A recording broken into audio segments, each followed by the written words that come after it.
David Goggins is the only person to have completed Navy SEAL training, Army Ranger School, and Air Force Tactical Air Controller training. He's finished 2 Navy SEAL Hell Weeks, run 100 miles in 19 hours, run 135 miles in just under 26 hours, done over 4,000 pull-ups in 24 hours, which is a Guinness World Record, and completed the Ironman World Championships in just over 11 hours.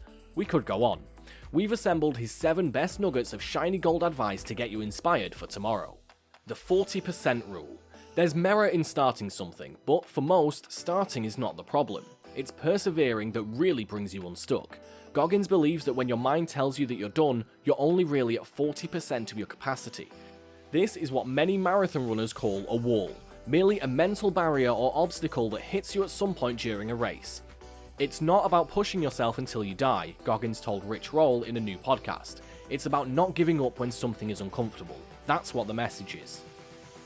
Change your thought process. Goggins intimately understands how we hold ourselves back by telling ourselves we're incapable. He grew up in an abusive home where his father beat him up, was bullied at school, stuttered, and was at one stage obese. The first time he ran, he made it only 400 meters. I saw myself as the weakest man in the world, Goggins reveals, and I wanted to change that. Instead of making it woe is me, I changed my thought process.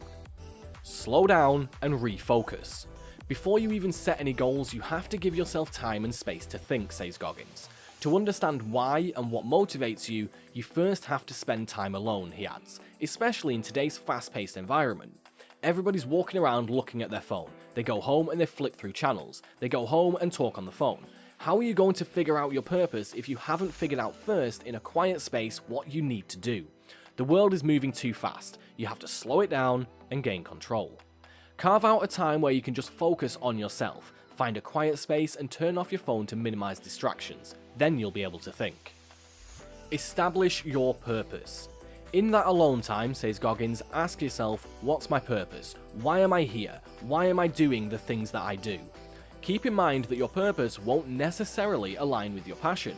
A lot of people think, I have to find something that I love doing and that's my purpose, says Goggins. But that won't always take you in the right direction. Really think about what could work for you. If you're struggling, try an expert recommended exercise that can help you figure out what to do with your life. Set specific goals. Once you establish your purpose, you can start setting goals, says Goggins. They should be specific and give you clarity and direction. For example, if you want to earn money, have an actual dollar amount in mind. If you want to get fit, decide what specifically that would look like for you. If you want to get ahead at work, identify the promotion or title you want to earn. Don't just think about your objectives, put them on paper. Writing down your goals helps you map out your future, separate your fears from reality, and could even help you land your next job. Make a plan. Now that your goals are in writing, you have to figure out exactly how you're going to achieve them. Do you need to wake up earlier? Exercise several times per week? Land more clients at work? It'll be easier to execute your goals if you can break them down into manageable steps.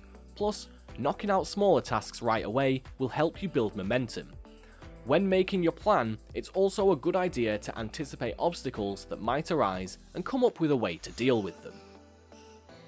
Take action. The final step, actually putting your plan into action, is the hardest. We love the planning phase. The planning phase is a comfortable phase in your room, in your house, no judgment, no failure, no nothing, Goggins says. But the call to action is very uncomfortable. There's pain, there's suffering, there's judgment, there's failure. This is when your purpose will be particularly helpful. If you're ever feeling uninspired or like you want to give up, revisit why you're trying to accomplish whatever it is you're trying to do. Step 5 is where the majority of us fail, warns Goggins. It's also when you know, am I real or am I fake?